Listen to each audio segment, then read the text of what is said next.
esto pues les traje una princesita de una niña que se dedica, son de estas niñas que están en archivo y así las ven chiquitas, muy lindas y tiernas, pero cómo devoran material de archivo y todo esto. Lo que les comentaba la vez pasada, no tengan en poco ver a una jovencita muy linda, muy tierna, porque es una tremenda en esta cuestión de lo que es la historia milenar.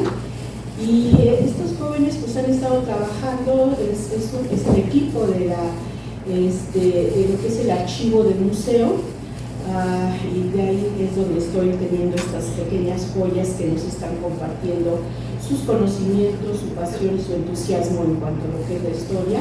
Para este caso pues es hablar de cacao, de chocolate, sin embargo ellos tienen una vasta experiencia en diferentes temas que pues ya veremos y también los convencemos a que vengan a compartirnos parte de ello. Muy bien, bueno, para presentar a nuestra invitada del día de hoy, pues Paz nos va a hacer el gran favor de presentarla debidamente con más. Muchas gracias y bienvenidos. ¿Qué tal? Muy buenos días. Les presento a Signy Saray Terrón. Ella estudió en la Facultad de Estudios Superiores Acatlán, con línea de investigación en la historia de la Nueva España. Al finalizar su formación, ingresó al Museo Nacional de Antropología, donde realizó sus prácticas profesionales en el área de comunicación educativa y posteriormente colaboró como voluntaria durante un año. Luego se la robaron los del archivo y creo que hicieron el mejor robo posible. Y actualmente forma parte del proyecto Archivo Histórico del Museo Nacional de Antropología, donde se desempeña como técnico de control y manejo de colecciones, realizando tareas de identificación primaria, inventario de documentos y atención a usuarios. Cuenta con 2 años de experiencia en la atención al público mediante visitas guiadas, así como en actividades de mediación cultural y difusión del patrimonio, incluyendo su participación en el programa Noche de Museos, donde Carmen nos descubre, enfocando actualmente en la divulgación del acervo documental del archivo histórico. Para fortalecer su labor dentro del archivo histórico, ha participado en cursos de aplicación de normas oficiales mexicanas para acervos documentales, los cuales han contribuido al fortalecimiento de sus competencias en organización, registro y presentación del patrimonio documental. Sus áreas de interés incluyen la historia de la Nueva España, la paleografía y los archivos de archivística. Si pensábamos que una muñequita no sabe hablar, ahorita van a ver lo que les dice Saris. Siempre creo que mis compañeros, y Carmen lo ha corroborado, mis compañeros del archivo lo único que saben es compartir su información, y eso claramente nos ha enriquecido a todos los que somos sus vecinos en cuanto a oficinas, y a todos los que conocemos la labor del archivo histórico del museo. Que disfruten la charla. Gracias.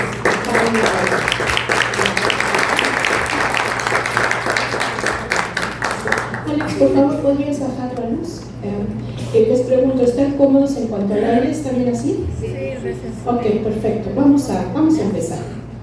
Bueno, buenos días, soy Signy Saray, ya me presentaron, y pues para esta presentación sí quise enfocarme más en el chocolate, porque realmente en la Nueva España hay muchísima información en torno a esto, porque fue una bebida demasiado popular, cosa que voy a estar mencionando bastante conforme vaya avanzando la exposición, o bueno, el curso.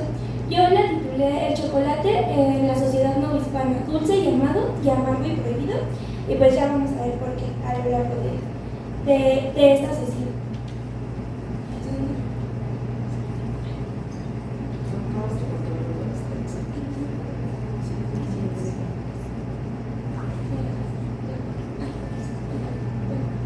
Respecto al chocolate como bebida, fue descubierta por los indígenas prehispánicos. Ellos lo preparaban con cacao y con otros ingredientes como fueron almendras, diversos aromatizantes y otro tipo de semillas. Como bebida, su uso era exclusivo de la nobleza y el sacerdocio, y conforme fue disculpen, y a su función como alimento se unen aquellas de tipo ritual. Durante este periodo se piensa que igualmente el cacao pudo haber estado relacionado con el sacrificio y con la sangre, esto debido a su forma y color, pero igual es solamente una hipótesis por ahora. Posteriormente los españoles lo adoptaron desde los primeros días de la conquista y con el pasar del tiempo le fueron agregando diversos ingredientes como fueron azúcar, canela, vainilla, incluso leche, que igual eso lo vamos a ver un poco más adelante, porque realmente en la Nueva España pues se consumía más este chocolate como en agua, pero es curioso que también le llegaron a agregar leche dependiendo el contexto en el que se utilizara. De bebida ritual se convirtió en alimento, remedio y golosina. Durante el periodo virreinal el consumo de chocolate fue realmente bastante grande. Se consumía en cualquier momento, a todas horas, y de hecho era bastante común que en las casas te recibieran con una taza de chocolate como una manera de una cortesía. Entonces, lo cual además demostraba educación y estatus. Es muy probable que esta imagen ya la hayan visto en otras sesiones del curso. Igual la menciono, es del Códice Florentino de Bernardino de Sahagún, o también conocido como Historia General de las Cosas de la Nueva España, y podemos ver a esta mujer pues preparando el chocolate. Hay una parte más adelante donde les voy a dar una receta, bueno, les voy a platicar una receta novohispana y utilizan esta misma técnica para hacer espuma. Entonces es bastante curioso cómo continúa la tradición, ¿no? Cómo se sigue haciendo de la misma manera.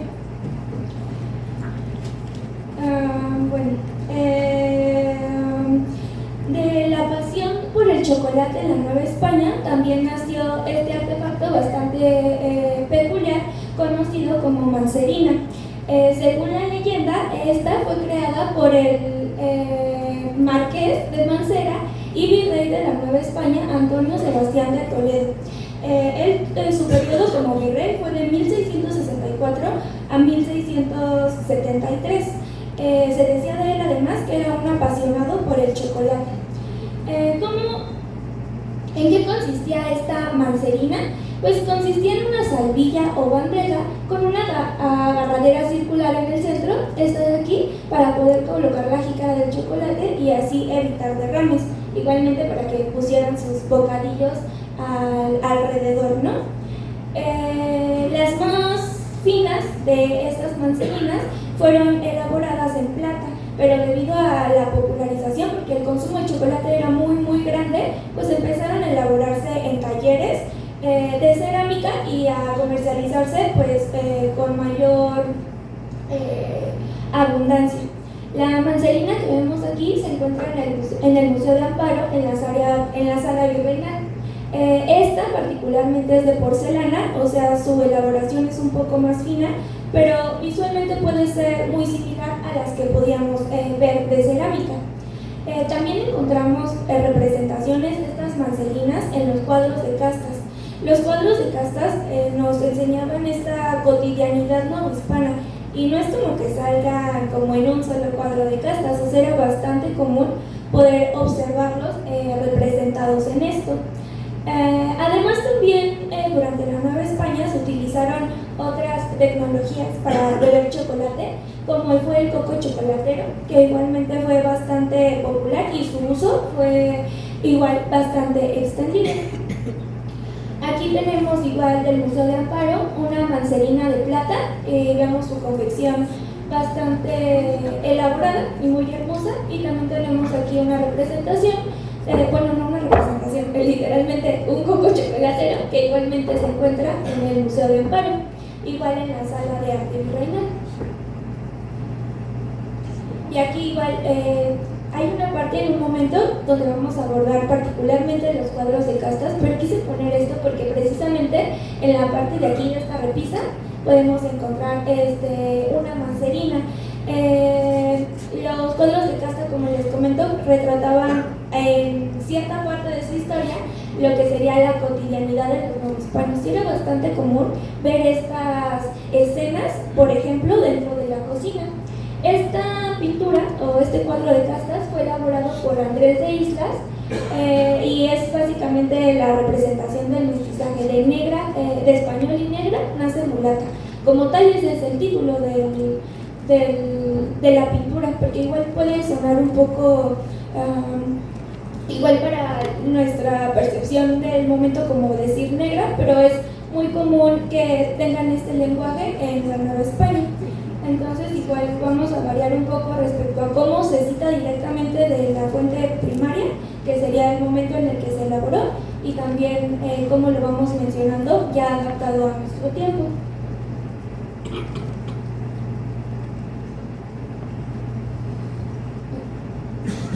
Bueno, igual les quiero comentar antes de empezar con las plantaciones y comercialización del cacao, que precisamente el chocolate es una bebida muy consumida, y esto también pudo haber sido fomentado por los virreyes, porque se tiene registro del consumo tan grande que tenían de este tipo de productos. O sea, era como que consumían muchísimos litros de vino blanco, vino tinto, dulces, así como salen en las películas o en las series de época o en los libros y demás, o lo que la misma historia nos cuenta sobre los reyes en Europa, pues eso mismo pasaba aquí. Entonces era muy común que estos virreyes consumieran grandes cantidades de chocolate y golosinas, igual vino, como les comento. Bueno, ahora vamos a abordar esta parte tan importante, plantaciones y comercialización del cacao. Pues obviamente para elaborar el chocolate fue necesario el cacao. Para los indígenas prehispánicos este producto fue muy importante. Igual ya mencionamos, fue importante en el sentido como alimento y también en el sentido ritual, pero también fue demasiado importante como moneda de cambio en las transacciones mercantiles. A su arribo a América, los españoles, los conquistadores, se dieron cuenta de esto. Entonces, de esta relevancia. Entonces pusieron un especial interés en poder participar en la producción y comercialización de estos productos. Es muy interesante porque como resultado de esta estrategia, el cacao siguió funcionando como moneda de cambio no todo, pero sí gran parte del siglo XVI, es decir, durante la Nueva España. Los indígenas seguían dando el cacao como a manera de tributo, pero ya no a sus antiguos señores, sino esta vez a los conquistadores o particularmente también a los dueños de estas haciendas, que sí podían ser conquistadores, podían ser españoles, pero también podían ser europeos, porque recordemos que con el descubrimiento de este nuevo mundo llegaron personas de muchas partes del mundo a buscar suerte en estas nuevas tierras con sus negocios. Es importante recordar que así como el cacao, el chocolate, más bien como bebida, se popularizó desde los primeros días de la conquista, como ya les había comentado, y ya fue un producto así, un boom en la Nueva España. Tardó un poco más en llegar a lo que fue Europa, pero ya para el siglo XVII ya era un producto extremadamente popular, igualmente en Europa, llegando a ser el grano de cacao el segundo producto comercial más importante para la corona española. Esto ¿qué nos dice? Pues que el cacao le legó ganancias impresionantes a los españoles. De por sí es importante considerar que la Nueva España fue la colonia más importante para la corona española, una de las más grandes en el sentido de producción y del dinero que les podía dejar, todo lo que esta conllevaba. Cuando los españoles llegaron a lo que sería Mesoamérica, el cacao se producía en áreas específicas, sería particularmente en la costa del Pacífico y del Atlántico, en el Soconusco, que es lo que es Chiapas, y en Tabasco. Este producto llegaba a lo que es el Valle de México a través del tributo que se le daba a los mexicas, y ya de ahí pues se iba distribuyendo por otras partes. Ya consolidada la Nueva España, y debido a la demanda provocada precisamente por esta popularización, primero en la Nueva España y luego en Europa, su venta y producción se disparó por los suelos. ¿Qué nos dice esto? Pues que ya no solamente se podía producir en estos lugares, necesitaban hacer más y más producción de esto.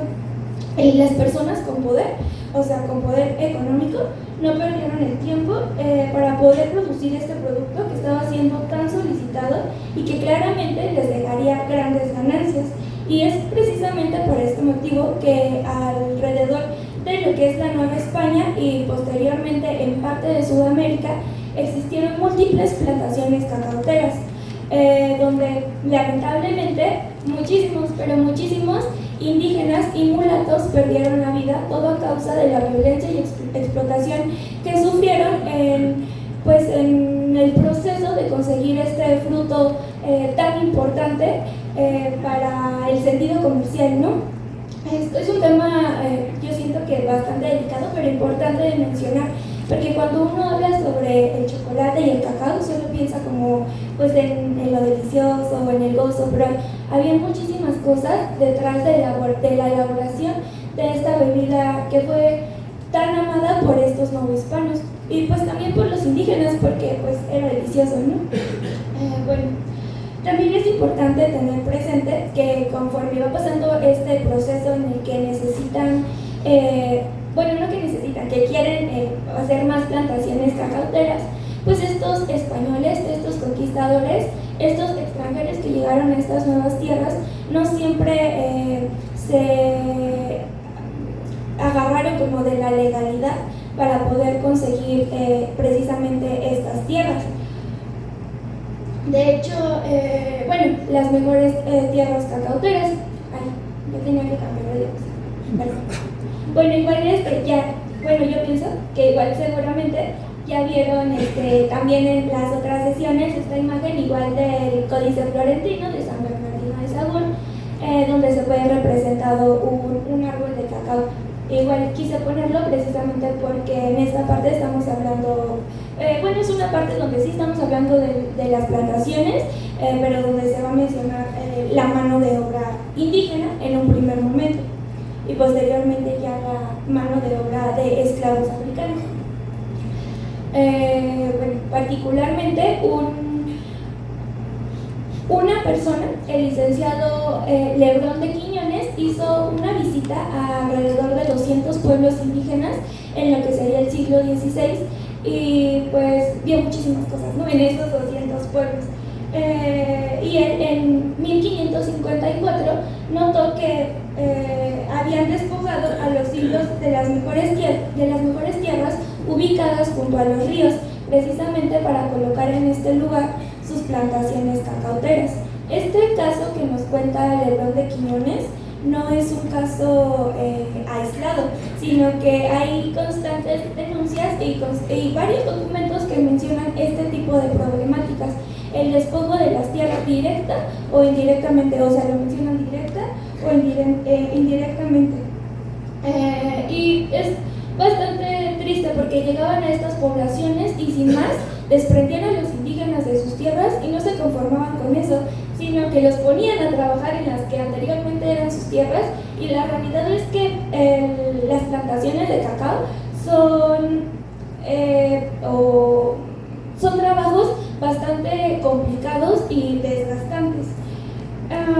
Como podemos ver así, a grandes rasgos, pues en torno a este fruto se vivieron muchísimas injusticias.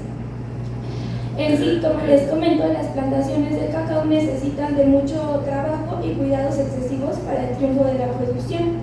Y es por esto que en un primer momento los indígenas que fueron obligados a trabajar en estas plantaciones, debido a los trabajos excesivos, caían muertos de un momento a otro. Quiero platicarles un poco sobre Diego García de Palacio, que fue un explorador aquí en la Nueva España, el cual estuvo como estudiando todo en torno al chocolate porque quería enviar información al rey Felipe II sobre esto, y él particularmente habla sobre el árbol de cacao, que este árbol de cacao es muy delicado y sufre por igual con demasiado calor y demasiado frío, por lo tanto requiere de muchísimo cuidado. Y sí, es muy curioso, pero para que este árbol de cacao pueda dar sus frutos necesita de muchos factores que se deben de cumplir todos para que sea así. O sea, igual probablemente ya lo vieron, pero voy a mencionar otra vez, necesitan un suelo con gran humedad y calor. también necesitan sombra para crecer y fructificar, además de que son bastante vulnerables a las plagas. Igualmente no es como que este fruto se dé de un momento a otro, de unos meses en unos meses solamente, sino que tarda varios años, y no pocos años, o sea, entre 3 y 5 años en dar sus primeros frutos. Entonces era bastante complicado para las personas que trabajaron en estas plantaciones, y más porque claramente si aún hay problemas con los derechos laborales, pues imagínense en ese momento, porque es curioso, pero esto no inicia como esclavitud, o sea, se supone que estaban trabajando, pero todo se va distorsionando muy rápido, muy realmente. Y bueno, aquí podemos ver una imagen de un árbol de cacao.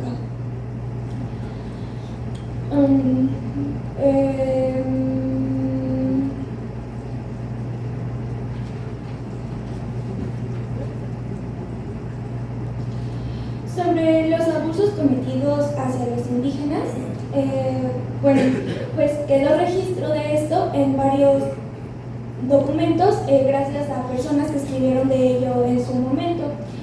Un caso muy importante, igual ya lo mencioné anteriormente, pero es el del licenciado Lebrón de Quiñones. Esto lo podemos leer en su relación, en la relación titulada Relación sumaria de la visita que hizo la Nueva España, el licenciado Lebrón de Quiñones. Bueno, pues él comenta que al llegar a este lugar, particularmente a la zona de Colima, recordemos que pues visitó 200 pueblos, se dio cuenta de que los indígenas de la zona se negaban a reproducirse, esto evitando tener relaciones sexuales o incluso llegándose a practicar abortos. Todo esto porque, en sus propias palabras, no querían ver a sus hijos en el cautiverio y servidumbre en el que ellos se encontraban. Entonces, sí, era una situación bastante fuerte. Igual el tema del aborto pensamos que es como algo más contemporáneo, pero no es así. Bueno, esta violencia, esta explotación, morían muchísimas personas. O sea, particularmente con los indígenas fue un proceso bastante duro y que ni siquiera duró tanto tiempo. Entre las muertes más comunes en las plantaciones cacauteras se encontraban los descalabros, los malos tratos, los aperreamientos y los trabajos en exceso. O sea, además de que los desmayos, las descompensaciones eran como el pan de cada día. O sea, básicamente estos indígenas que estaban viviendo en estas plantaciones estaban pues viviendo un infierno en aquellos lugares que antes habían sido sus tierras, que habían sido pues sus casas.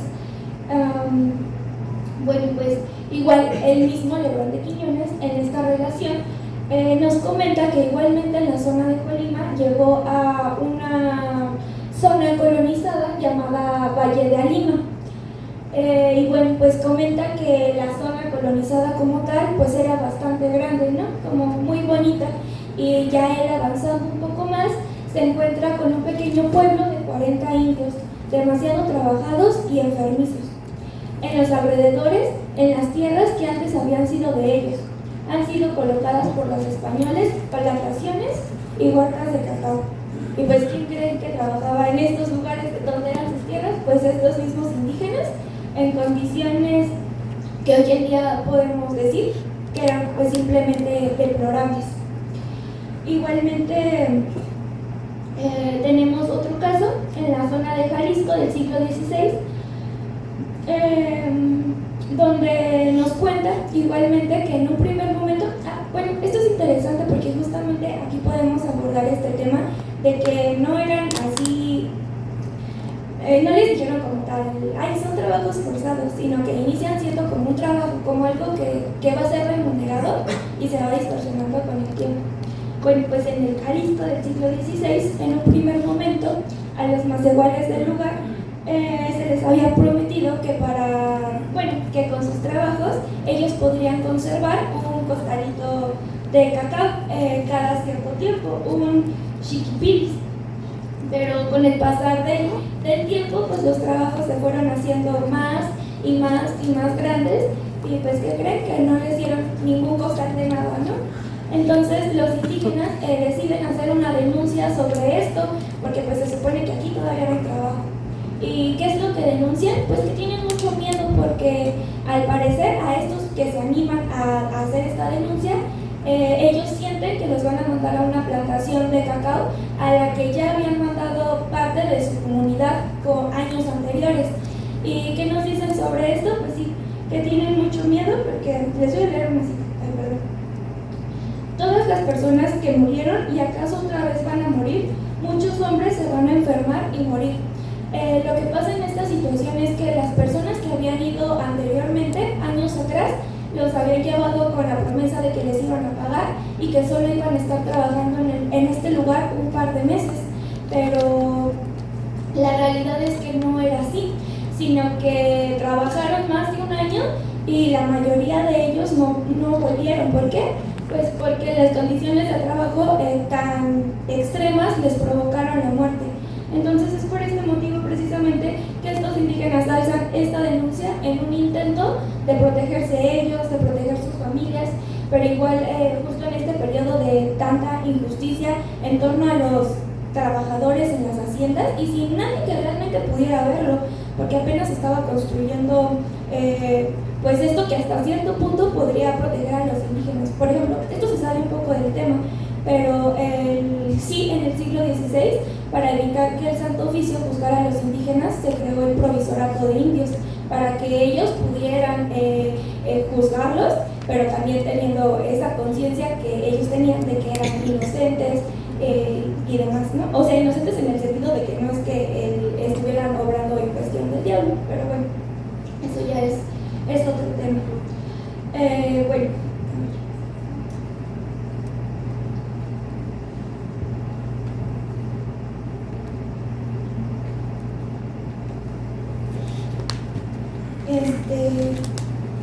Les comento igual, en el siglo XVI, conforme va pasando el tiempo, podemos ver un aumento considerable en las plantaciones cacauteras.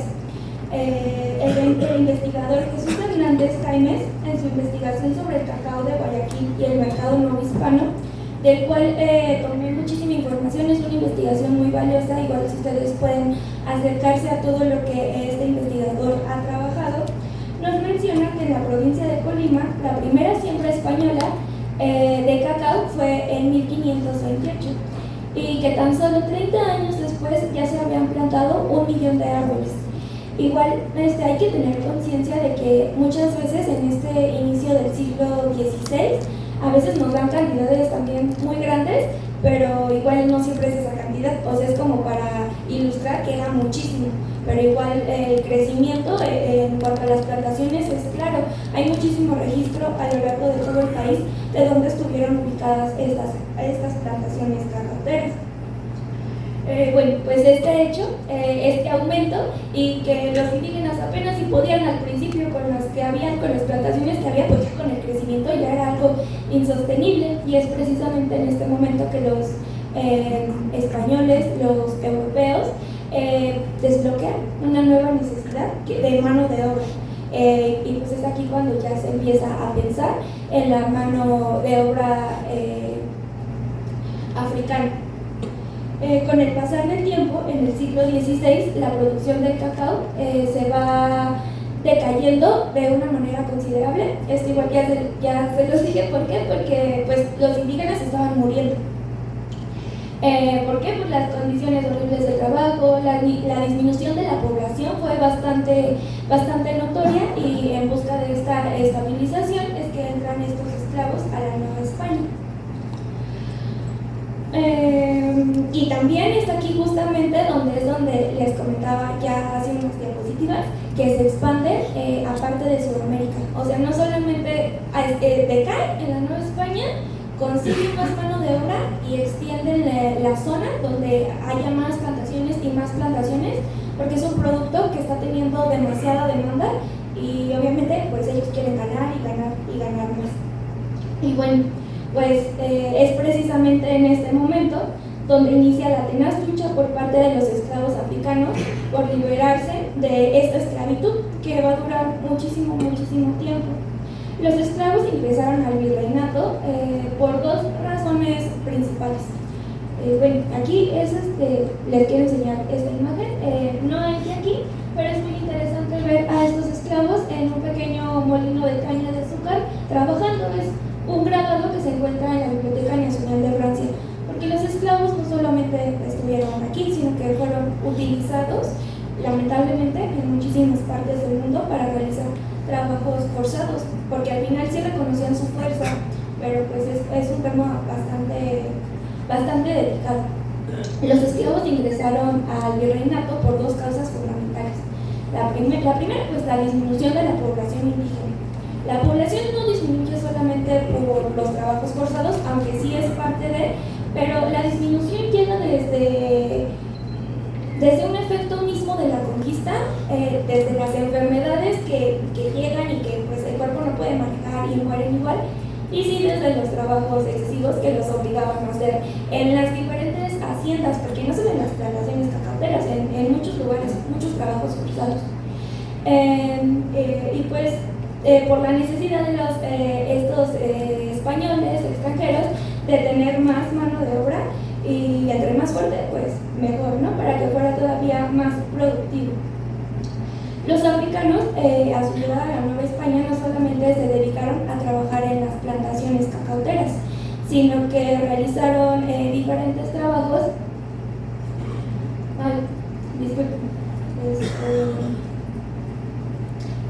Realizaron diferentes trabajos dentro de la vida urbana y también dentro de la vida rural. Bueno, pues en cuanto a lo rural, nos encontramos a estas personas haciendo trabajos forzados en el área de agricultura, ganadería y minería, donde también se incluyen estas plantaciones cacauteras, y en la vida urbana, pues realmente fueron introducidos a muchísimos trabajos dentro de lo que sería la Nueva España. O sea, ellos hacían prácticamente de todo. Eran zapatero, cochero, bueno, mozos, aguadores, comerciantes, prostitutas, cocineras, amas de cría, como en la película de Historias Cruzadas, no sé si la han visto. Barrenderos, artistas, artesanos, músicos y un largo etcétera. Aguirre Beltrán igual nos comenta que entre 1519, un investigador, entre 1519 y 1650, la Nueva España recibió por lo menos 120,000 esclavos, equivalente a 2/3 de todos los africanos. O sea, la cantidad de esclavos que llegaron era demasiada. Y bueno, esto también es importante en el mestizaje que se dio en esta época y que forma una parte tan importante de nosotros hoy en día, porque pues nosotros somos producto de esto, de este mestizaje, de estos indígenas, de estos africanos y de estos españoles.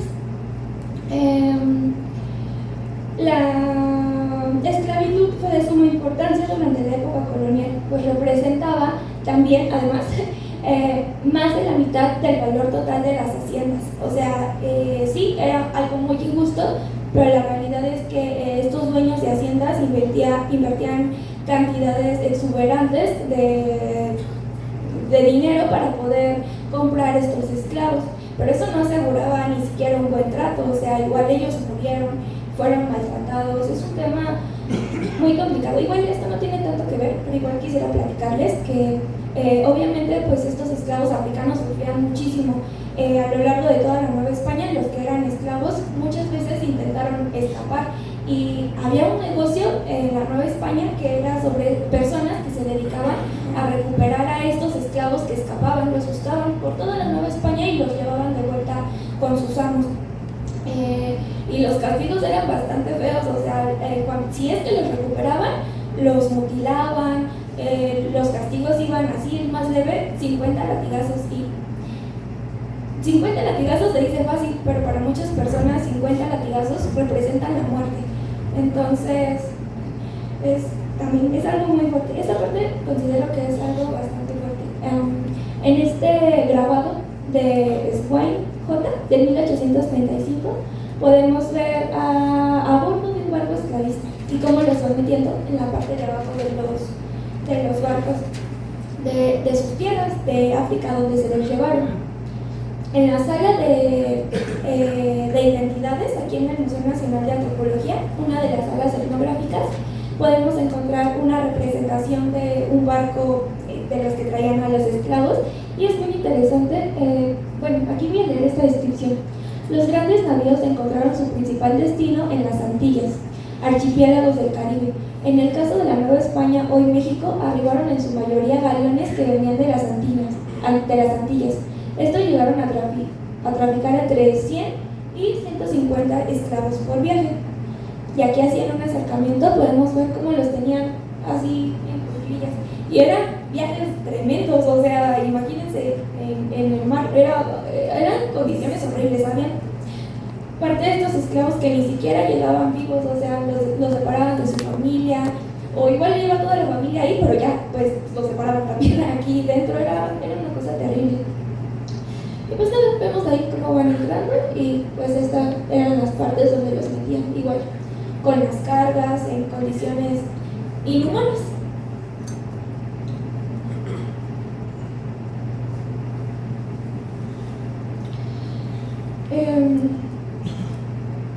La habilidad y fuerza de los esclavos también fue valorada en este tipo de trabajos que requerían tanta exigencia física.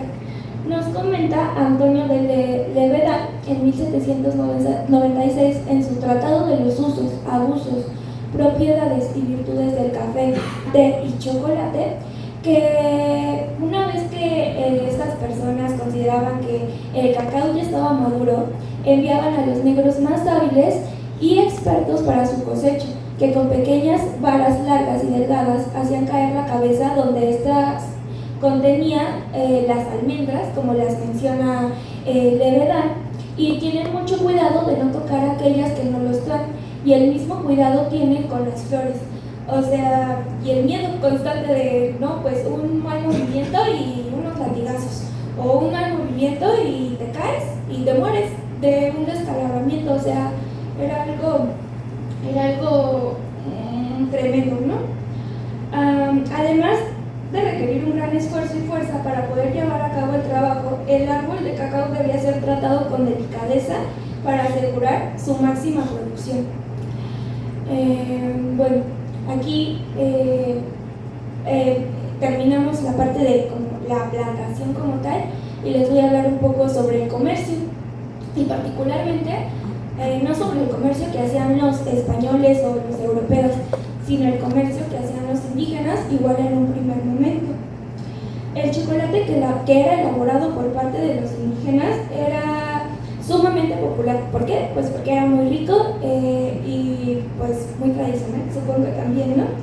Entonces, este sector de la población, los indígenas, empezaron a vender este chocolate que ellos mismos elaboraban de una manera denominada como comercio informal. Entonces, bueno, obviamente esta situación a los indígenas les iba muy bien, porque pues todo el mundo quería comprar chocolate, y esta situación a los españoles y a los mestizos pues no les parecía, porque ellos querían seguir conservando su privilegio, su monopolio en cuanto a la venta del cacao. Igual tal vez pensaban que ellos merecían más, ¿no? Entonces inician, es una suposición, entonces inician a hacer muchas quejas para evitar que estos indígenas, este caso es particularmente de Tlaxcala, para evitar que estos indígenas sigan haciendo este comercio informal, y meten quejas. Igual a nosotros, o también a ellos, eran quejas absurdas. Les voy a contar que decían que este ambulantaje, es decir, la venta de chocolate en la calle por parte de los indígenas, distraía la atención y hacía mucha bulla, por tanto dificultaba observar que en época de vigilia nadie comía la carne. Igual, pues parece ser que sí fue una razón suficientemente válida, porque efectivamente se prohíbe la venta de cacao por las calles para los indígenas. ¿Qué hacen entonces? Que sí los dejan seguir vendiendo su cacao, pero solamente a manera de comercio formal, en los tianguis. Y claramente pues no todos podían venderlo, ¿no? Entonces vemos aquí cómo estos mestizos y españoles cierran una puerta para que los indígenas también continuar ganándose la vida día con día. Y al final siento que es algo injusto porque pues esto es algo que era de ellos y se lo quitan en todos los ámbitos. Les quitan sus tierras, les quitan su libertad, les quitan su posibilidad de poder salir adelante ya en este mundo que es un mundo completamente diferente al que habían estado viviendo. Y no es que como que sean malos, ¿no? O sea, ellos también estaban, los españoles, estaban pues respondiendo a sus propias necesidades del momento. Simplemente hay que verlo como que era un contexto diferente. Y pues que las cosas que pasaron, pues ya pasaron, y entonces hay que aprender de esto para no seguir cometiendo pues los errores del pasado. Es importante enfatizarlo porque al final los españoles también forman parte de lo que nosotros somos. Es nuestra herencia, tenemos nuestra herencia prehispánica y nuestra herencia novohispana. Aquí igual tenemos un grabado, igual de Esquire, a bordo de un barco esclavista, cuando se los están llevando de sus tierras. Y pues aquí vemos que está llorando y el niño agarrando a alguien, no sé, podrá ser su papá, un familiar o algo, aquí amenazándolos para llevárselos. De la nada llegaban y se los llevaban. Es un grabado que nos muestra una escena bastante cruda, realmente. Bueno, el caso de Tlaxcala fue en 1592, creo que no lo mencioné. Ahora vamos a pasar a hablar un poco sobre el chocolate en los cuadros de castas. Los cuadros de castas fueron bastante comunes, particularmente en el siglo XVII, que es el momento en el que mayor registro de ellos tenemos. Hoy en día, la mayoría de estos cuadros se encuentran en España, pero igualmente este hecho nos da una pista respecto a la razón de por qué podían ser producidos estos cuadros, precisamente. Esto nos hace pensar que eran comprados como un souvenir por parte de europeos que tenían un poder adquisitivo mayor. Ahorita voy a profundizar más en esto, pero igual quiero decirles que los cuadros de castas surgen a partir de la influencia de las ideas de la Ilustración con un doble objetivo: hacer una crítica y mostrar a los europeos la naturaleza de los nativos que vivían en estas tierras. Es algo muy interesante porque igualmente en el cuadro como tal nosotros podemos observar que estos eran como pinturas creadas para un público que no estaba familiarizado con lo que estaba viendo o que no conocía casi nada de ello. Les voy a dar este ejemplo. Se me olvidó citar esta pintura en particular, discúlpenme. Bueno, pues aquí podemos ver que de negro e indígena el mestizaje da Chinacambuja, pero no solamente está la descripción de las personas, no se ve muy claro, pero si nos fijamos en la parte de abajo está la descripción de todas las frutas y los alimentos que están en la mesa. Entonces esto es precisamente esa pista que nos dan estos cuadros de que estos cuadros de castas fueron elaborados para la comercialización, para que la gente de fuera de lo que era la Nueva España o lo que eran las colonias pudiera conocer más sobre este nuevo mundo, pero particularmente pudiera conocer el mestizaje y cómo era la vida en este periodo. Estos cuadros de castas pasaron por dos momentos. En un primer momento podemos observar a los personajes sobre un fondo neutro y que vestían trajes característicos.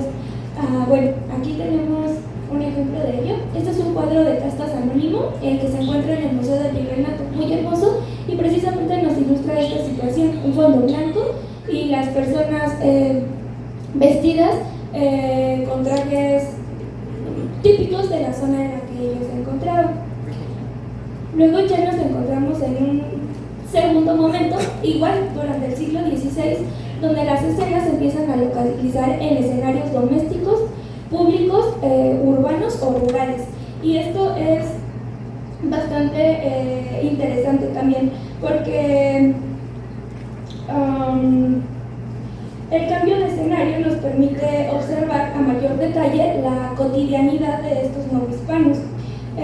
Y quiero aquí mencionar, o sea, parece que solo estamos hablando de los cuadros de castas, pero en esta cotidianidad, por supuesto que hacía una aparición muy importante la taza de chocolate, que ya lo vamos a ir viendo también en un momento, en un minuto en realidad.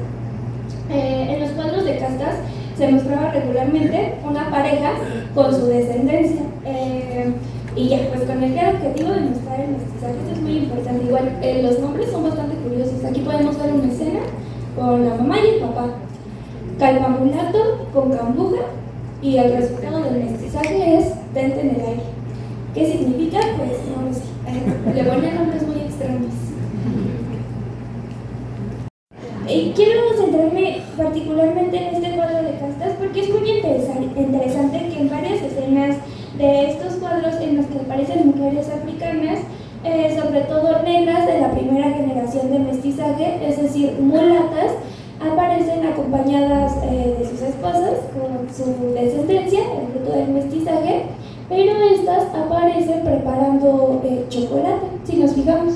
Bueno, está muy oscura la imagen, pero ella está aquí, como aquí se ve su mano, y como con el molinillo, como dándole al chocolate.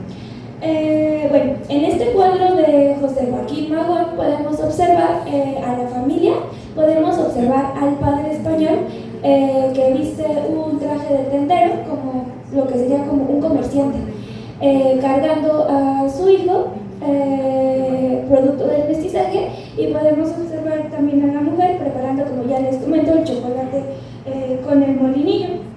Escenas similares a esta podemos encontrar en muchos otros cuadros de castas, y esto tiene una razón bastante particular. Esto es porque en este periodo, que sería siglo XVII, siglo XVIII, todavía, aunque la mayoría de cuadros de castas son en el XVII, también hay en el XVIII, o incluso, aunque no sea directamente sobre el cuadro, sino cómo se percibía a estas personas durante ese periodo, los españoles percibían a los mulatos y a las mulatas como mansos y manejables por poseer sangre española. Esto, por tanto, los hacía trabajadores y, en el caso de las mujeres, amantes más atentas. Y es precisamente aquí donde salta esta relación de esta amabilidad extrema, este servicio que se nota por parte de estas mujeres mulatas de primera generación. O sea, ¿y por qué hago tanto énfasis en esto? Porque es muy particular como los cuadros de castas ahora representan a las mujeres que son de origen africano. Bueno, antes de ver una imagen, a las mujeres de origen africano se les mostraba con un carácter más violento que podía deshonrar a un español. Esto citando una fuente primaria.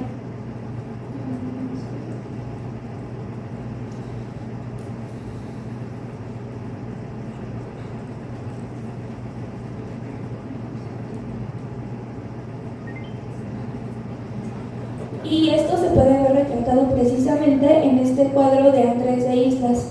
En la escena igual nos encontramos con el hombre español, el papá, la mujer de origen africano, antes de este mestizaje, antes de que esta sangre española los hiciera más nobles.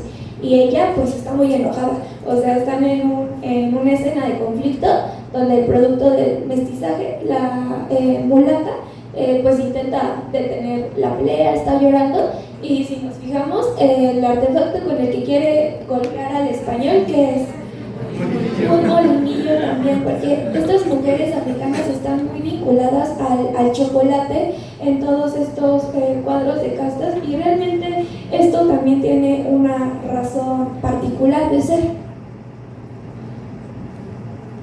Aquí hay otra escena que si nos fijamos no es igual. Hay que revisar para ahí. O sea, no es igual, pero es básicamente la misma escena. Esta pintura de castas es un autor anónimo de español y negro, nace en Mulaca, 1775, 1800, no sabemos exactamente cuándo pudo haber sido creada. Esta pintura está en Madrid y igual es bastante curioso, y igual podemos observar el molinillo, es exactamente la misma escena, y así de más autores.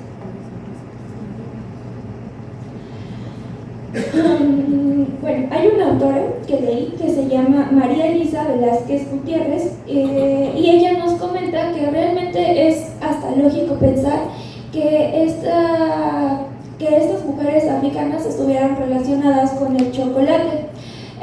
¿Por qué? Bueno, mujeres africanas y mulatas, o sea, ya en el mestizaje, porque en su labor como esclavas, sirvientas o nanas, ellas debían de estar siempre como a esta disposición de preparar el chocolate para sus amos, para sus compañeros, o sea, para sus compañeros esclavos, incluso esclavas de los esclavos, o hasta sus parejas. También es algo, o sea, no solo es esto, sino que va más allá.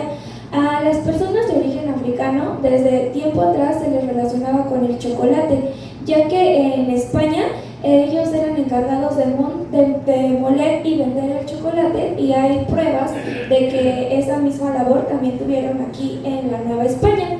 Todo esto la autora lo refleja en unos villancicos que encontró del siglo XVII, villancicos navideños, donde unos negros chocolateros pues dedican este villancico al niño Jesús. Les iba a decir algo, pero ya se me olvidó.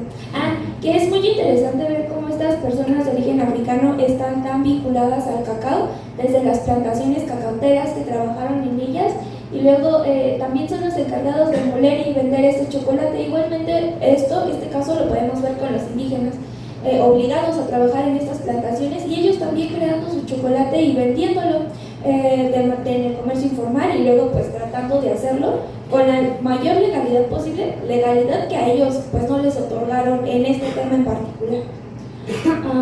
Y aquí pues igual es una pintura de castas de español y negra, produce mulato. Esta la puse porque igual aquí podemos ver artefactos con los que igual se podía elaborar el chocolate. Es como ese pocito en el que pues meten el molinillo y le dan en los otros cuadros que vimos, como en este. Y ya pues aquí atrásito, ¿no? Aquí esta la puse, es muy bonita, es de un autor anónimo. Esta ya es del siglo XVIII. Una mujer negra prepara el chocolate y un niño mulato lo sirve en una mancerina en el Museo de Leicester. Y pues aquí la mancerina, ¿no? También por eso lo pongo. Y bueno, es un dato curioso, pero que ya varias personas me comentaron, que el virrey conde de Mancera elaboró estas mancerinas o pensó en hacerlas, según la leyenda, también pues porque él tenía una enfermedad que no le permitía agarrar bien la taza de chocolate. Entonces pues para evitar vergüenzas, y así ya no iba a derramar absolutamente nada. Igual se los platico porque igual no debería decir, pero en la otra sesión van a hacer unas preguntas, igual y le preguntan algo de la mancerina para que lo tengan presente. Y bueno,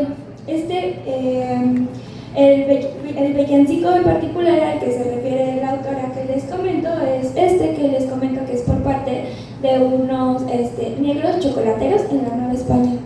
Y dice: ¿qué le llevamos al niño del legado principal? Lo negro chocolatero, chocolate llevará. Gulungua, gulungua. Y es muy interesante también porque gulungua es muy propio africano, igual con algunas variaciones. Por ejemplo, puede venir este constante dentro de los cantos gurumbe, que también se utilizan en los villancicos negros, o también son cantos que tocaban los soldados en las Canarias. Entonces esto es igualmente muy, muy interesante de observar y de señalar en general. También está relacionado este sonido con algunos bailes o tambores, o sea, es algo muy propiamente africano, y igual es la muestra de pues que las personas de origen africano y luego mulatos también se dedicaron al chocolate en cuestión de producción. Quiero igual decirles que en la Nueva España sí había esta posibilidad de salir de la esclavitud, pero era algo bastante complicado y eso no era una realidad para la mayoría, pero sí se podía. O sea, incluso hubo obispos o religiosos de color, pero eso no era la normativa, o sea, eso no era lo normal, pero es importante mencionarlo porque pues sí pasaba. Para los hombres, pues podían salir de la esclavitud si se casaban con una española. Para las mujeres era un poco más complicado y también en cuestión de los niños es un tema bastante complejo, pero igual quería comentarlo. O sea, había movilidad social en la Nueva España, pero no era lo normal, era muy muy extraño que esto pasara. Bueno, antes de pasar a esto, quiero igual sobre esta relación con la mujer africana, y es que el chocolate también estuvo relacionado en la Nueva España con la sexualidad. Esto también debido... eso era... creo que lo puse antes, perdón.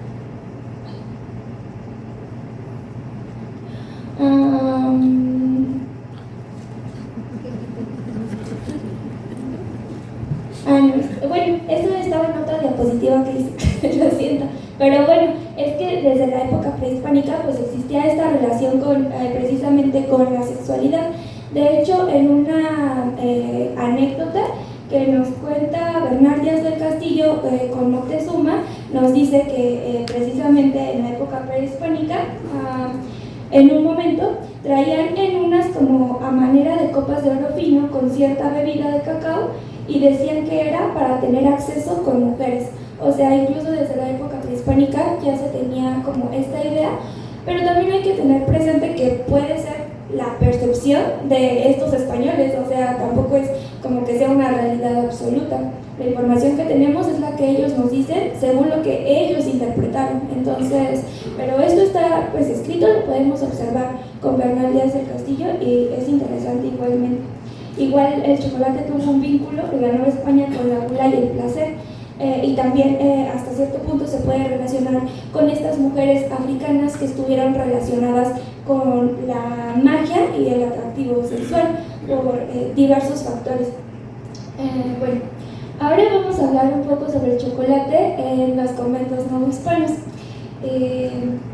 Este tema a mí me gusta mucho, entonces voy a tratar de no desviarme y de no confundirme, porque digo, como que me choca la información. Bueno, pues es un hecho que durante la Nueva España se bebía chocolate todo el tiempo, y hay que tener presente que esto se hacía tanto en lugares sacros como en lugares profanos. En un ambiente social en el que resultaba tan necesario tener la conciencia tranquila, recordemos que la sociedad novohispana fue una sociedad profundamente católica, o sea, todo giraba en torno a la religión allá, sus festividades, sus pensamientos, todo tenía que ver con ello. En este contexto, adecuar sus placeres a la moral era un acto necesario, o sea, era algo que ellos tenían que hacer para poder pues disfrutar de la vida, ¿no? Y justamente en este contexto, pues el chocolate es muy importante. Es por este motivo, precisamente, que varios intelectuales se dan a la tarea de crear diversos tratados para esclarecer si el chocolate rompía el ayuno o no lo hacía. Hay un tratado muy interesante, que es el que voy a mencionar ahora, que es de Antonio de León y Pinel, que se llama Cuestión Moral, si el chocolate quebranta el ayuno eclesiástico, y este tratado surge como una respuesta a lo dicho por otro médico, Juan Cárdenas, entre 1591 y 1609.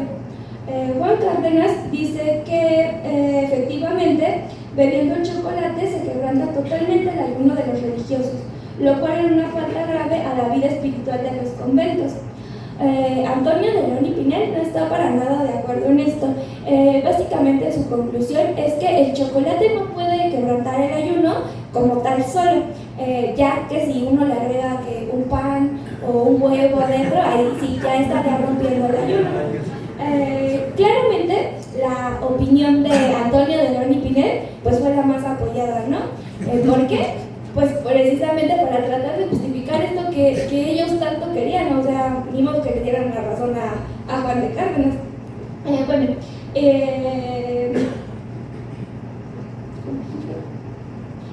Aquí tenemos la portada del libro de Cuestión Moral, si el chocolate quebranta el ayuno eclesiástico, y está muy interesante en realidad.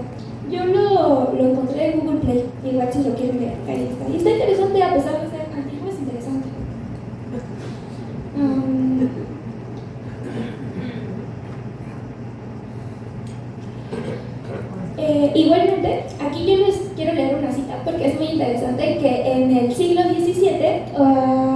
el cura Domingo Lázaro de Arregui hizo en su descripción de la Nueva Galicia, habló con muchísimo entusiasmo sobre el consumo de chocolate en Guadalajara. Y esta cita nos da realmente mucha información importante, por eso quiero leerla completa, igual sí, pongan atención. ¿Cómo era el consumo de chocolate en Guadalajara, en la Nueva España, en el siglo XVII?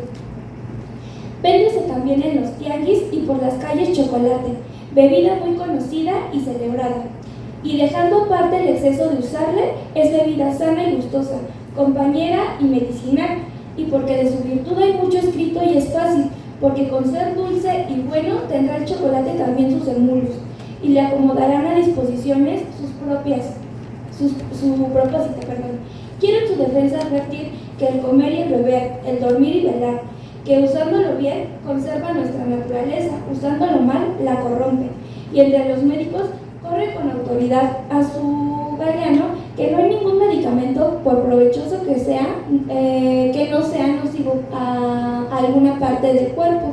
Y por acá se tiene sabido que el chocolate a nadie es tan nocivo como para los pobres, y lo beben desordenadamente, y nadie siente más sus alteraciones que los hombres mezquinos, porque es una bebida muy costosa, de que se podría decir tanto como de su dulzura y bondad.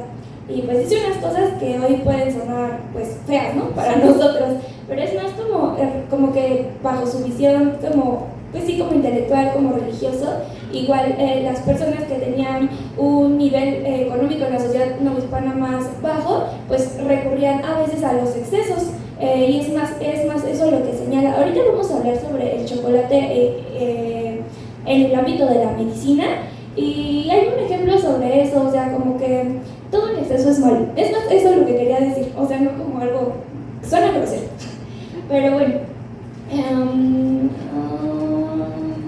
Ahora pues vamos a hablar un poco sobre los conventos, pero aquí les voy a dar un ejemplo. Vamos a hablar sobre si el chocolate quebranta el ayuno, porque estos debates también se hacen porque se consumía muchísimo dentro de los conventos, pero hay que tener presente que habían de conventos a conventos, o sea, habían conventos más estrictos y conventos menos estrictos. Primero les voy a hablar de uno estricto, porque se supondría que eso es como el deber ser, o sea, como seguir todos los votos y demás, ¿no? Y luego ya vamos a explicar un poco más sobre esta diferencia de conventos de manera general, porque pues no es el tema. Bueno, pues en el caso de las religiosas, en algunos conventos, en estos conventos más duros, la dieta y los castigos al cuerpo resultaban ser una práctica muy común. En cuanto al ayuno, este estaba incorporado en el tema de la disciplina del control del cuerpo, y esto se elaboraba en días específicos relacionado con los días canónicos, pero igual habían religiosas que lo hacían todo el tiempo, ¿no? Todo esto, ¿con qué sentido? Pues un recordatorio del sufrimiento del Señor. Y es que recordemos que estas monjas, estas novicias, en el momento que tomaban el velo, es decir, cuando se casaban con Jesucristo, pues tomaban un compromiso de por vida,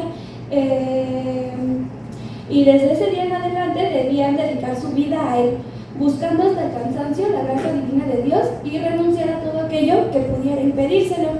Les comento igual, esto lo cuento como un dato porque se me hace muy interesante, pero ¿saben qué tipo de castigos al cuerpo hacían estas religiosas? O sea, ¿han oído hablar sobre ello? Yo he leído unos bastante extraños, porque, o sea, uno piensa igual como flagelaciones, pero no iban más allá, o tipo como que se ponían como tachuelas o clavos en los zapatos y así caminaban, ellas mismas se enfermaban, no comiendo, y era una manera de amar a Cristo, de sentir todo el dolor que él había sentido. Incluso leí un caso donde una religiosa había como promovido el tener chinches en su cama para estar en sufrimiento continuo. Entonces es un tema interesante, pero sí es un tema fuerte y de devoción bastante fuerte. Elegí esta imagen que es una pintura de Cristóbal de Villalpando, es Santa Teresa, ¿no? Penitente, pero me gusta mucho su rostro, o sea, se ve como el sufrimiento, pero ella sufre porque lo ama. Me parece que es una imagen que retrata muy bien este aspecto de las monjas novohispanas y esa melancolía que creo que vivieron. Pero bueno,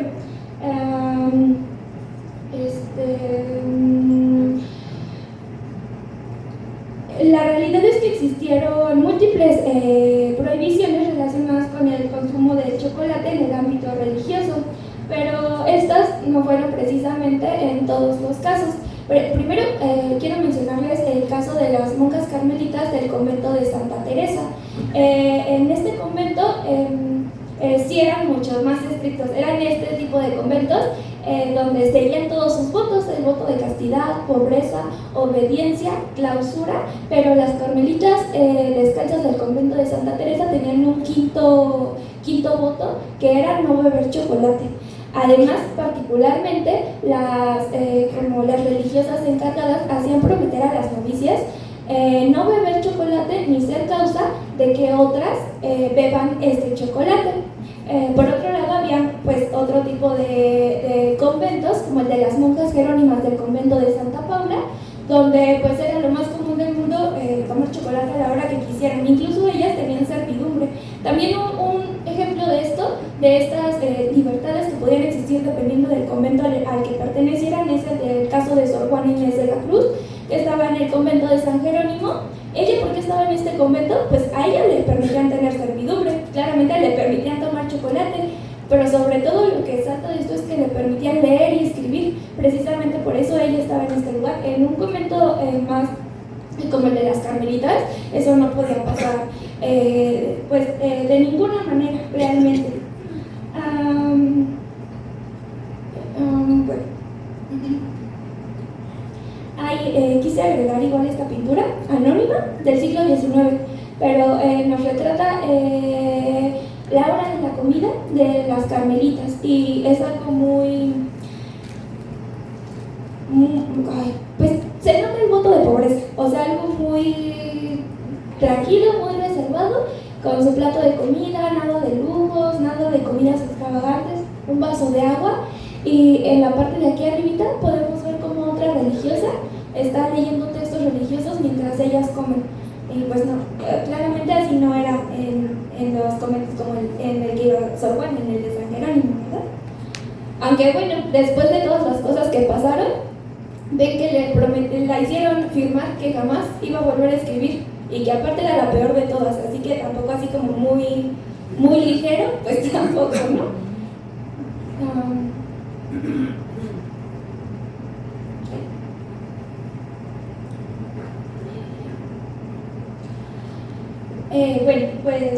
Esta bebida sí fue muy amada, pero también fue objeto de alborotos precisamente por su consumo por parte de religiosas dentro de los conventos novohispanos. Y les quiero contar un caso particular que se dio en Puebla en el siglo XVII con las religiosas de Santa Inés. Lo que pasa aquí es que ellas tenían estas libertades que les comento, o sea, ellas podían tener servidumbre, podían beber chocolate, pero un día el obispo dijo, pues ya hasta aquí, es importante que sigamos el voto de pobreza. ¿Y qué les quita? Pues la posibilidad precisamente de poder consumir el chocolate y la servidumbre. Claramente a estas mujeres no les gustó esto y pegaron el grito en el cielo. Y no se conformaron con solo como quejarse, sino que ellas mandaron una carta en ese entonces rey Carlos III pidiéndole ayuda al respecto de esto. Bueno, pues mientras la esperada ayuda llegaba, hubo una gran represión hacia estas mujeres rebeldes. Fueron maniatadas y encerradas en sus celdas, pero sorprendentemente las religiosas no se rindieron y al final el rey Carlos III les dio la razón y pues se volvió a consumir este chocolate como Dios manda, según lo que ellas pensaban, ¿no? Naturalmente el cacao y el chocolate se compraban en grandes cantidades. Para su elaboración existieron varios obrajes aquí en lo que hoy en día es Ciudad de México, pero el chocolate más popular era el elaborado por las monjas de los conventos. Ellas hacían en ese entonces no estaba como la figura del chocolate que ahora conocemos como el chocolate abuelita, ¿no? sino que hacían muchas figuritas, así como una bolita, un palito y así.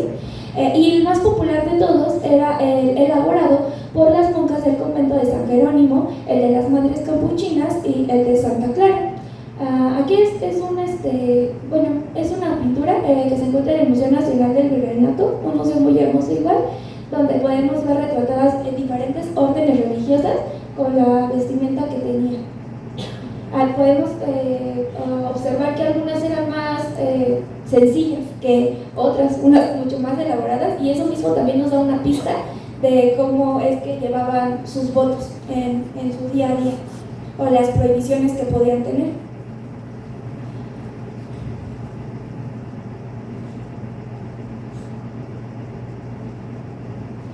Igual quiero leerles esta receta hecha en el convento de Santa Clara en 1570, que es la que les decía de cuando, como en la jícara del Códice Florentino, cuando le saca la espuma, así es aquí. Bueno, se las voy a leer.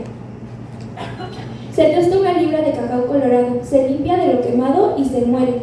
Aparte se muele una libra de maíz negro que molido y cernido se revuelve con el cacao para molerlo juntos. Se rocian con agua fría y se forman bodoquitos. Al ir a batir el chocolate se vuelve a moler y la masilla se deshace en agua serenada muy fría, bien batida con molinillo. Se le añade una onza de canela molida y cernida.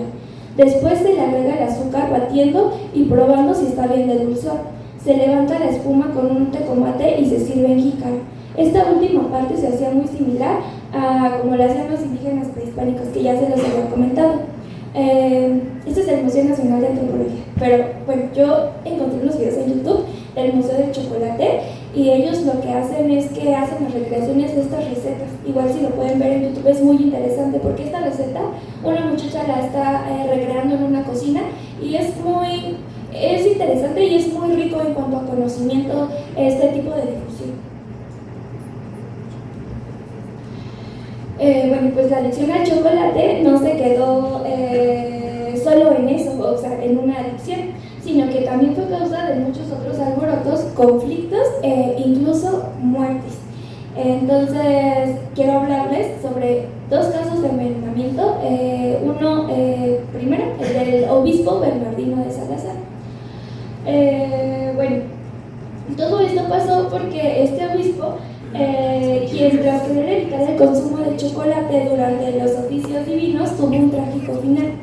Todo empezó porque él tuvo como cierto conflicto con las señoras ricas que asistían a la catedral, a esta catedral, la de aquí, de México, de la Ciudad de México, a tomar la misa, pero ellas alegaban que como tenían que ir en ayuno, conforme iba avanzando la misa, les daba flaqueza de estómago.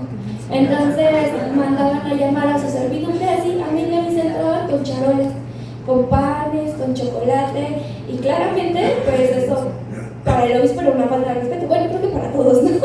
Entonces, ¿qué hizo el obispo?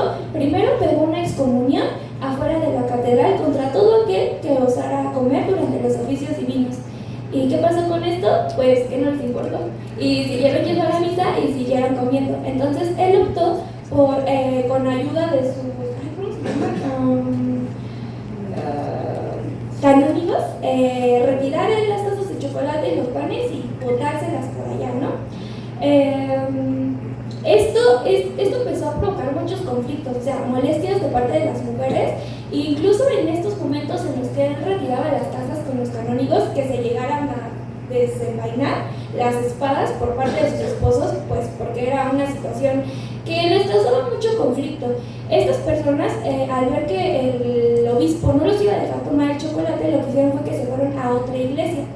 Pero obviamente el obispo, al darse cuenta de esto, pues se molestó otra vez y pegó una excomunión igualmente afuera de la catedral contra todo aquel que no asistiera a misa a la que le tocaba, o sea, a ellos les tocaba ahí en la catedral. Pues entre que todo este drama se iba desarrollando, el obispo cayó gravemente enfermo. Las personas que lo revisaron, es que les quiero leer una cita, perdón. Las personas que lo revisaron llegaron a una conclusión, o sea, él había sido envenenado. Les voy a leer sus síntomas. La cabeza y la cara del obispo se hincharon mucho y cualquier contacto hacía que su piel se rompiera y expulsara una materia blanca que había corrompido y desbordado todo su cuerpo. Y aparte, o sea, las conclusiones de esto no solo es que fue envenenado, sino que fue envenenado a través de su taza de chocolate. Según esta investigación, es algo bastante curioso. También esto, yo lo agregué aquí porque es un envenenamiento, pero esto ya no es como del tema de los religiosos, pero igual lo quise agregar porque es envenenamiento, ¿no? Y porque tiene que ver con el chocolate. Y es el caso de María de Santa Inés. Bueno, pues esta mujer, por los testigos, fue descrita como una mulata de piel muy oscura, tuerta y de un carácter extremadamente violento. Se decía de ella que solía deshacerse de sus enemigos dándole unos pequeños panecillos de chocolate, pues los cuales claramente estaban envenenados. Por eso es que la apodaban la panecitos. Durante este proceso como inquisitorial, también en este juicio se habló de que ella había participado en una golpiza a otra mujer que había terminado con su muerte. Entonces este caso me parece muy curioso y el tema el nombre de los panecitos suena como muy tierno, pero era una mujer muy violenta, envenenaba a las personas. Ay, para ilustrar esta parte de la misa, más el tema del obispo Bernardino de Salazar, elegí esta pintura de un autor anónimo, la misa de Santo Domingo de Guzmán, y pues igual aprovechando para ver si pueden notar que la persona que está dando la misa está dando la espalda al pueblo. Y esto era bastante común en la época novohispana, aún se hace, pero ya no es tan común. Y no es como que literalmente le esté dando la espalda al pueblo, sino que más es como que él está viendo a Dios, lo está viendo de frente igual que todos los demás, y él está al frente porque es como si los estuviera guiando. Es algo muy curioso, estas misas también solían darse en latín. Entonces es un dato igual que les quería dar, aprovechando que utilicé esta imagen para ilustrar lo del obispo Bernardino de Salazar. Ahora voy a abordar un poco el chocolate y la medicina.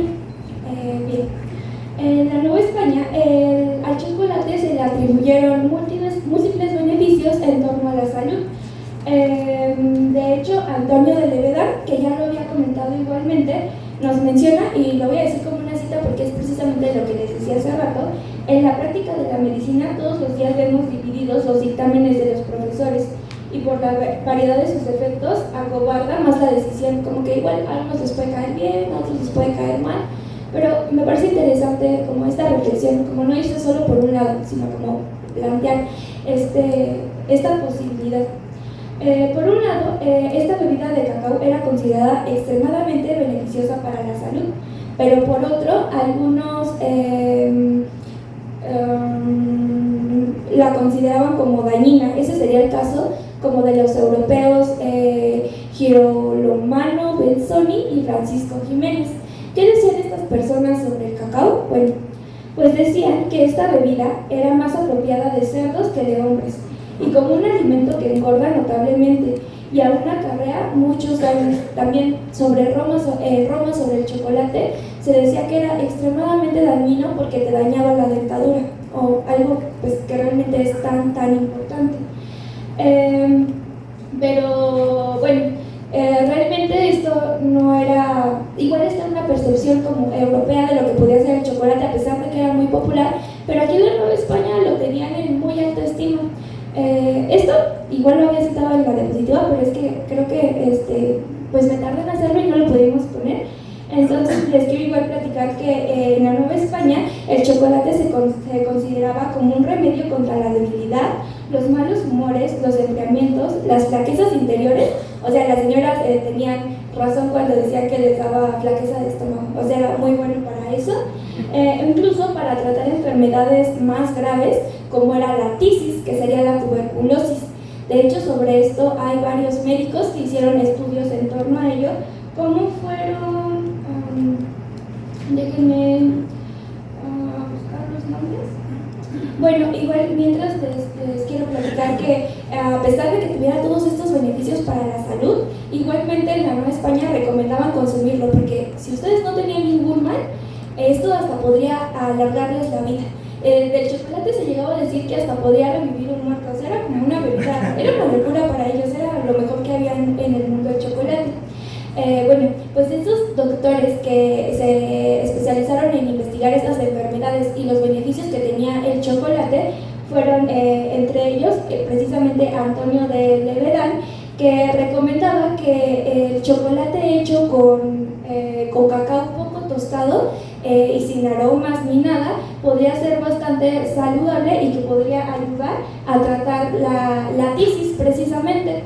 También otros autores como Escarcona, no autores médicos como Escarcona, menciona en su tratado de alimentos que él estuvo tratando a un sujeto que igual tenía tisis, que estaba muy mal y que en un punto él le recomendó tomar el chocolate pero con leche y que claramente al poco tiempo él mostró una mejora en exceso. Entonces que él lo recomendaba para esto, también lo recomendaba para las mujeres que al momento de querer complacer a sus esposos, así lo menciona él, pues si ellas tomaban chocolate era más fácil que pudieran quedar embarazadas si es que no podían hacerlo, o sea, como que ayudaba a la fertilidad y que incluso también podía ayudar a las personas que tenían enfermedades como gota. Él textualmente dice: es por esta razón que los gotosos deben beber este néctar de los dioses, pues para curarse, ¿no? También sobre el chocolate decía que aumentaba la virilidad y el cacao en sí tenía otro tipo de usos en la medicina, como el utilizar la manteca de cacao para tratar problemas como las almorranas o las grietas que se hacían en los pezones de las recién paridas, decía el texto como tal. Entonces tenía muchísimos beneficios en torno a esto. Esta bebida tuvo una notable aceptación en el ámbito eclesiástico, y mientras que en el ámbito de la medicina estaba como que sí ayuda, como que no ayuda, y estos debates constantes, los religiosos hablaban muy bien de ello en diferentes escritos. Por ejemplo, nos encontramos con los religiosos que estuvieron desde los primeros momentos del descubrimiento del Nuevo Mundo, Pedro Martín de Angleria y el padre José de Acosta, quienes consideraban que el chocolate era una bebida digna de un rey, de ricos y nobles, y por otro lado, así un personaje bastante famoso como Bartolomé de las Casas hablaba sobre el chocolate, que era muy sustancioso, refrescante, agradable de sabor y no embriagante. Bueno, aquí pues otro cuadro de castas donde están preparando el chocolate y ya es familia bebiendo chocolate. No trae la descripción, pero pues es probablemente español y mulata o español y negra, mulata.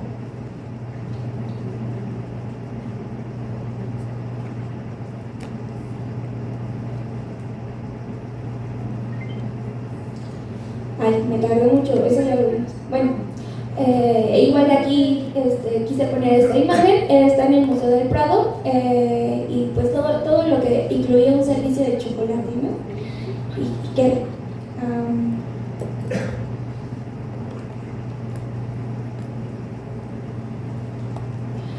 bueno, como les comento, desde el punto de vista de estas personas, esta bebida podía ayudar a curar a ciertas personas, pero también podría enfermar a otras. Entonces, varios médicos, quería ver si lo había puesto, varios médicos entraron en este debate, no solo, como ya habíamos hablado, si rompía el ayuno o no, sino más concentrado en cómo el chocolate podría afectar los humores. Este tema de los humores es bastante importante. Recordemos que el cuerpo humano en esa época de la Nueva España, y estos son conocimientos que vienen desde la Edad Media, se consideraba como un envase. ¿Y qué contenía este envase? Pues los humores. El equilibrio de estos humores era precisamente lo que estaba relacionado con la salud. De hecho, sí, como un ejemplo de ello, yo estuve leyendo un caso de una religiosa que había sido juzgada por el Santo Oficio. Ella decía que veía al diablo, cosas fuertes, ¿no? Y la conclusión de este juicio fue que ella solamente tenía humores melancólicos y que lo que necesitaba era que la cuidaran más, que la abrazaran y que comiera mejor. En la Nueva España se optó mucho por esto, o sea, como ver esta parte médica, en este caso los humores, no médica como nosotros lo vemos hoy. Y igual es un tema bastante interesante. Ya, pues les comenté esta creencia de la Edad Media y demás.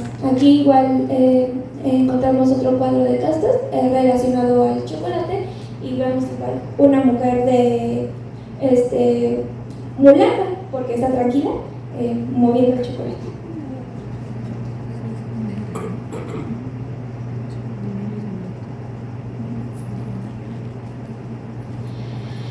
Bueno, ahora vamos a hablar un poco sobre el chocolate en la Inquisición novohispana y este ya sería el último tema que abordaría. Bueno, la taza de chocolate se volvió objeto también para depositar diversos hechizos, muchas veces relacionado con el mal de amores. Básicamente ese es como el centro de esta parte que les voy a hablar. Recurrir a la hechicería en la América española colonial era bastante común. Se utilizaba para diversas cosas, se utilizaba para conseguir pareja, para el matrimonio, para frenar conductas abusivas por parte de los hombres o incluso, en el caso de las practicantes, para poder ganarse la vida. La adivinación, la hechicería y la superstición fueron algunos de las acusaciones ante el Santo Oficio en el que más se vieron implicadas las mujeres. Sí, en esta parte hablaré más de mujeres, pero también hay casos de hombres, claramente. Pero igual quisiera hacer énfasis en esto porque es interesante. Yo dije muchas veces interesante, pero es que se me hace todo muy interesante. Bueno, pues en esta hechicería se preparaban diversas sustancias de origen vegetal y del cuerpo humano. ¿Qué tipo de sustancias se utilizaban? Pues se utilizaba menstruación, semen, el agua que se usaba después de lavarse las partes íntimas, cabello, uñas, y estas pociones se depositaban regularmente en la taza de chocolate o en los alimentos. Aquí nos vamos a centrar pues en la taza de chocolate, ¿no? Porque pues ese es el tema de hoy. Estas medidas parecen haber sido universalmente conocidas por mulatas y mulatos, esclavos y libres, mestizos e indígenas que vivían en contacto directo todo el tiempo y se compartían pues sus recetas para poder sobrevivir día con día. Las pócimas de amor se sitúan en un área de intersección entre la teoría moral europea, la herbolaria indígena y la teoría moral, la magia amorosa europea y la herbolaria indígena. Es sumamente interesante observar cómo elementos tan significativos como el menstruo, que sí es una idea como más de Europa, esta magia amorosa, se fusionan con elementos tan poderosos del mundo indígena como son el chocolate, el cacao y las plantas alucinógenas, porque sí, también a estas pócimas de amor les ponían pues unos peyotazos, ¿no? Para que se enamoraran de ellas. Aquí quiero igual mencionar a una autora que se llama Angélica Morales Savia, y nos menciona que en algunas ocasiones se integraron a las pócimas o hechizos estas plantas indígenas que generaban alteraciones en los sentidos, como ahorita mencioné el peyote, pero les voy a mencionar otras. Bueno, estas de hecho aparecen presentes, o sea, estas menciones de estas plantas alucinógenas aparecen en los procesos inquisitoriales, cuando pues las atrapaban y decían, ¿qué pasó aquí? Y ya, bueno, era el Poyomantli, conocida también como cacauxochitl. Es una planta que se debía masticar y ya que la masticaban, la debían embarrar en la ropa de la persona, del ser amado, y esta persona con este hechizo pues se enamoraría de la persona que le estuviera embarrando dicha cosa. El peyote, obviamente, el yahuitl o el pericón también fue bastante común. Y por supuesto, el cacao, que no es alucinógeno, pero estaba incluido entre estas elementos poderosos del mundo indígena.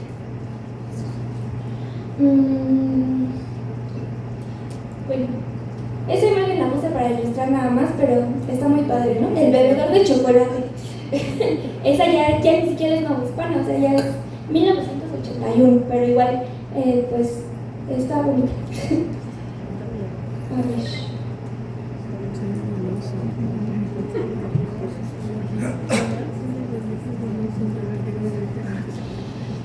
Bueno, pues aquí, así ya como para concluir, yo les voy a hablar de casos inquisitoriales relacionados directamente con esta magia amorosa que se utilizaba, pero no siempre era solo para conseguir el amor. Como les decía, como frenar conductas abusivas, pues también esto aplica en el sentido, por ejemplo, de los esclavos, o sea, para evitar que sus dueños los maltrataran tanto. Bueno, ya, voy a empezar. Primero les quiero contar sobre el caso de Isabel de Guevara, quien en el siglo XVI se autodenunció. Esto debido a que ella menciona que una persona de nombre Bernardina, que ella recordaba ya había sido procesada con anterioridad, le había contado a su vez que conocían a una mujer de nombre Ángela Ibarra, y que ella elaboraba un chocolate con el agua que utilizaba después de lavarse sus partes vergonzosas para poder pues enamorar a los hombres, pero a muchos hombres. Entonces era una situación que la tenía ella muy preocupada. Es muy curioso porque la mayoría de estas denuncias hacia mujeres son por parte de esposos, por parte de vecinos, por parte de dueños, y también autodenuncias por culpa. O sea, y la mayoría en torno a la hechicería casi solo son mujeres, pero también hay varios casos de hombres. Y no significa que hayan sido en su mayoría de solo mujeres.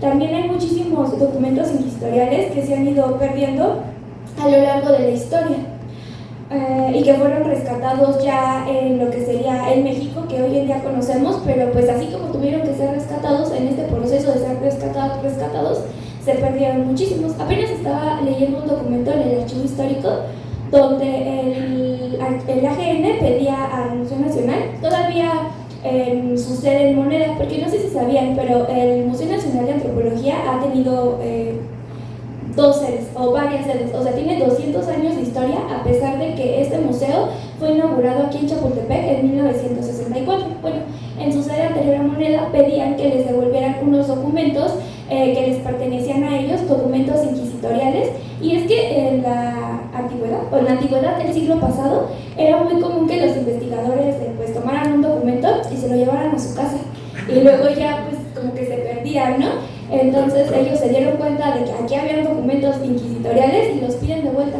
Ya me parece muy curioso ese documento particular que se encuentra en el archivo histórico. Bueno, no el documento como tal, sino la muestra de que esos documentos estuvieron ahí.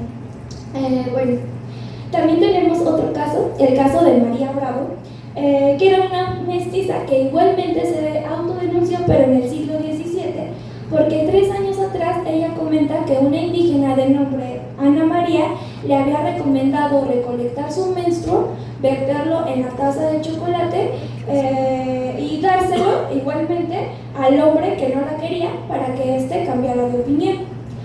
Luego tenemos este caso que me parece un caso muy curioso, el caso del cirujano Guillermo de Cisneros. Este caso es una denuncia hecha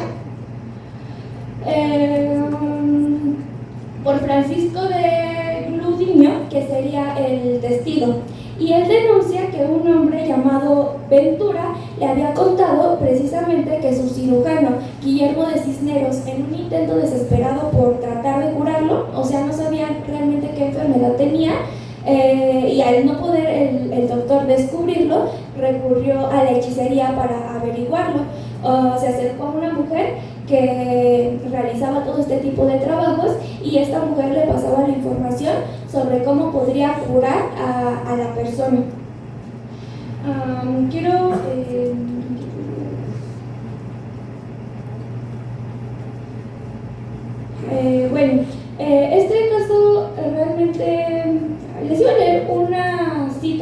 tal.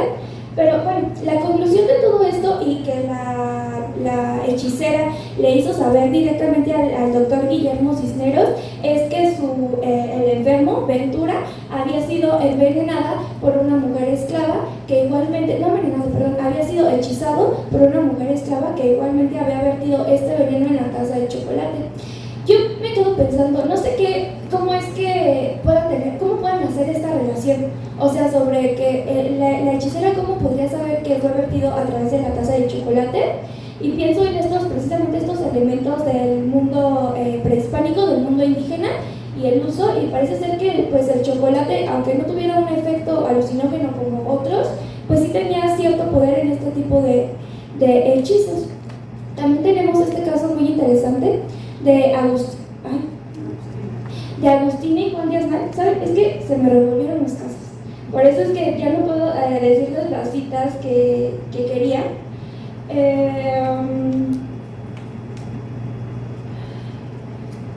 Bueno, denme un segundito para poder leerles justo lo que les quería decir, porque es importante.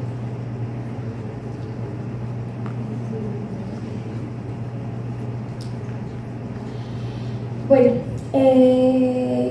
igual el caso de Agustina y Juan de Asnal es un caso muy particular porque es un caso donde son esclavos, o sea, los dos son esclavos, y tampoco fueron casos que fueran muy fuera de lo común, pero igual son curiosos. Ambos fueron juzgados por el Santo Oficio, es por eso que tenemos acceso a este caso en particular. Y bueno, primeramente la negra Agustina, como se menciona directamente en el documento, fue denunciada por verter polvos del bien querer en un tecomate con chocolate a su dueño.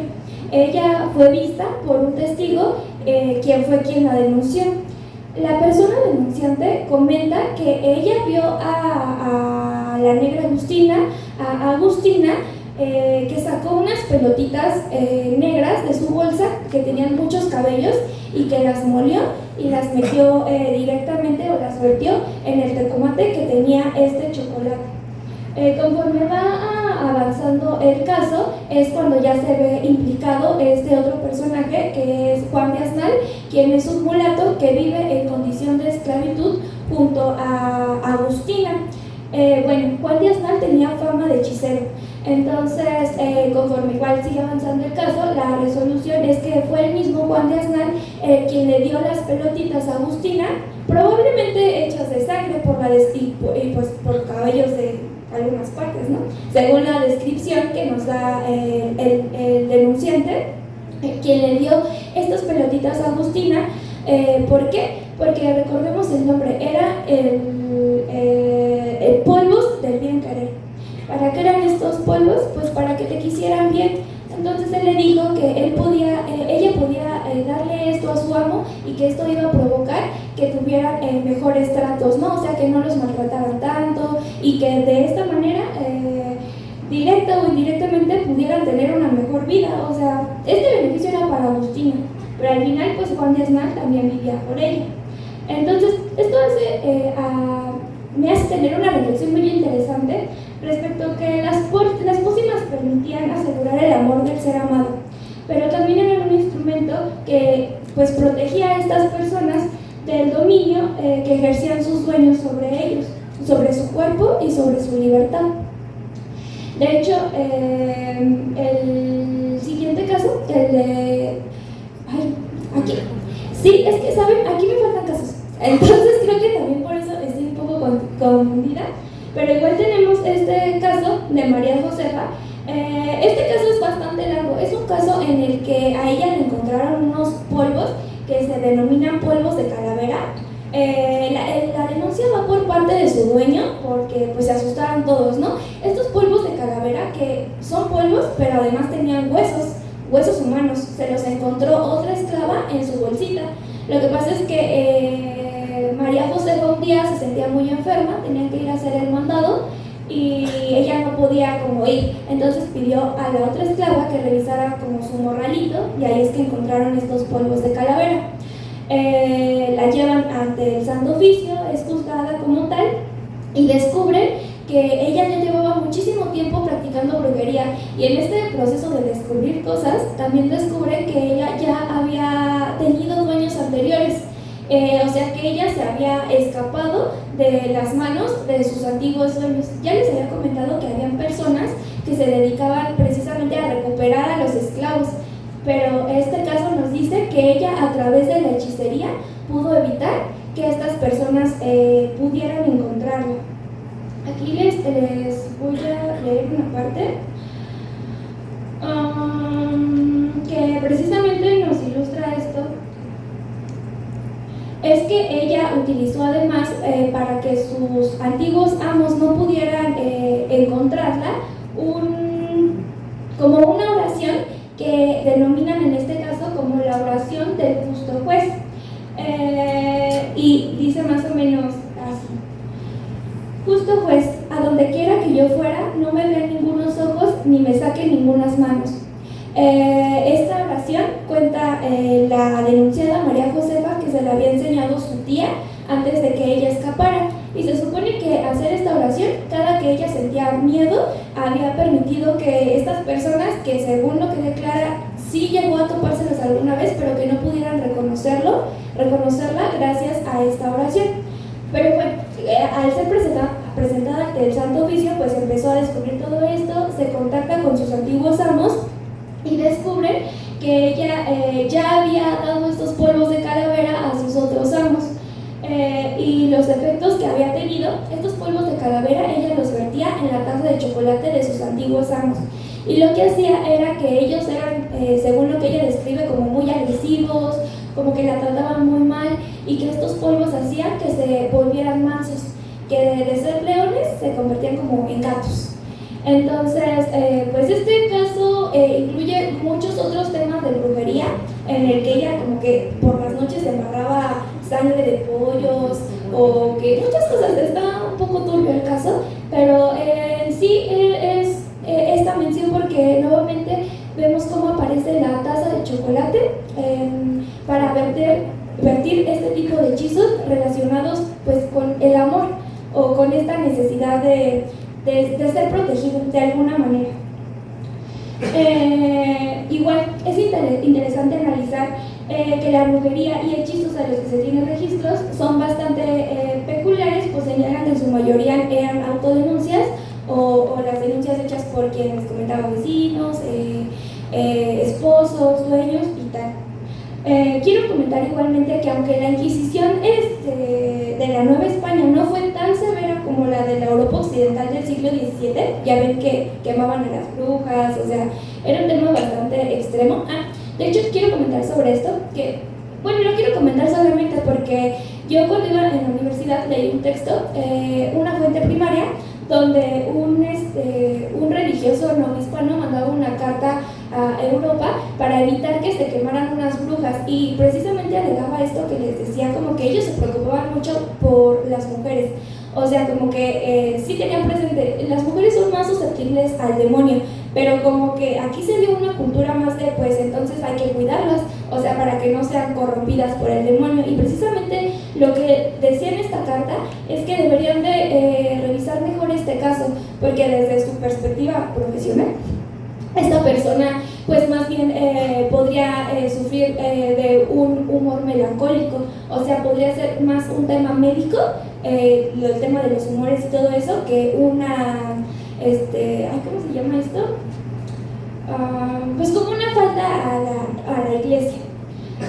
Bueno, aunque sí, no fue tan severa como la de la Europa occidental, sí existieron penas para las personas que fueron acusadas de usar y practicar la hechicería.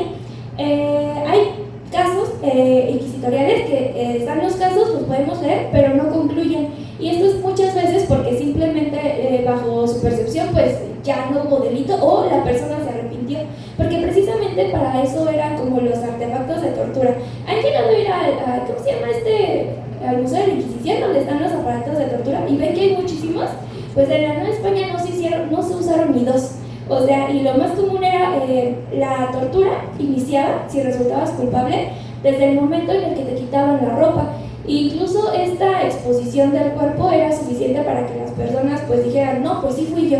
¿Y qué pasa después de ese sí fui yo? pues se detiene la tortura y viene el castigo. ¿Qué tipo de castigos habían en la Nueva España? Pues había penas en los casos más graves que podían ser de hasta 200 latigazos.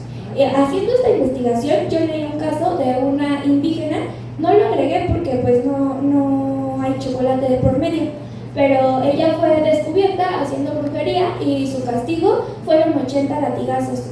La resolución de esto, pues ella falleció durante el castigo, ni siquiera se le pudo dar el castigo completo, entonces 200 latigazos era, pues sí, o sea, de entrada puede representar la muerte. Habrá para quien no, pero habrá para quien sí.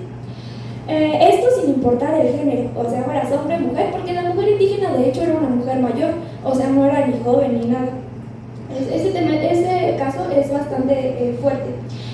También estaba la exhibición pública del reo, o sea, ¿cómo se llaman estos?